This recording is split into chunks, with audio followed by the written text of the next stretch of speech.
தென்னிந்தியாவில் கால் பதிக்கும் பாஜக, சைலண்டாக வேலை பார்த்த இடதுசாரிகள், அதிரடி திருப்பம் உண்டானது.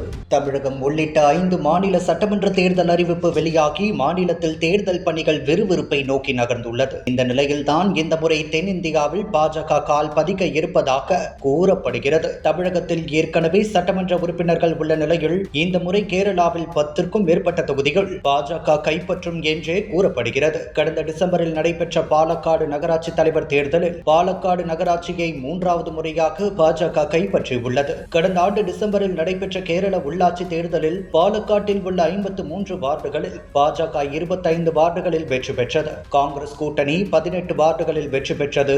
இடதுசாரி கூட்டணி 9 வார்டுகளில் வெற்றி பெற்றது. பாலக்காடு நகராட்சி தலைவர் தேர்தலில் பாஜக வெற்றி பெறக்கூடாது என்று இடதுசாரிகள் நினைத்து இருந்தால் காங்கிரசுக்கு ஆதரவு அளித்திருப்பர். ஆனால் இடதுசாரிகள் பாஜகவை வெற்றி பெறட்டும் என்று நகராட்சி தலைவர் தேர்தலில் தனியாக போட்டியிடும் பாஜகவின் மித்திஸ் என்பவர் வெற்றி பெற மறைமுகமாக துணை நின்றனர். பாஜகவின் எதிரியான இடதுசாரிகள் பாலக்காடு நகராட்சியை பாஜக கைப்பற்ற மறைமுகமாக துணை நின்றார்கள் என்பது ஆச்சரியமாக இருக்கும். இதுதான் இந்த கேரள சட்டமன்ற தேர்தலில் நடைபெற உள்ளது. அதாவது பாஜகவுக்கும் காங்கிரசுக்கும் போட்டி இருக்கும் தொகுதிகளில் இடதுசாரிகள் சைலண்ட் ஆகிவிடுவர். காங்கிரசுக்கும் இடதுசாரிகளுக்கும் போட்டி இருக்கும் தொகுதிகளில் பாஜக பொறுமை காக்கும். இந்த தேர்தலில் காங்கிரஸ் வெற்றி பெறும் என்று காங்கிரஸ் நிர்வாகிகள் கனவில் இருக்கின்றனர். ஆனால் அது நடப்பதற்கான வாய்ப்பு குறைவு. மீண்டும் இடதுசாரிகள் ஆட்சிதான் கேரளாவில் அமையும். அதுதான் பாஜகவிற்கு நல்லது. பாலக்காடு சட்டமன்ற தொகுதியில் கடந்த 2021 தேர்தலில் பாஜக சுமார் 4000 வாக்குகள் வித்தியாசத்தில் தோல்வி அடைந்தது.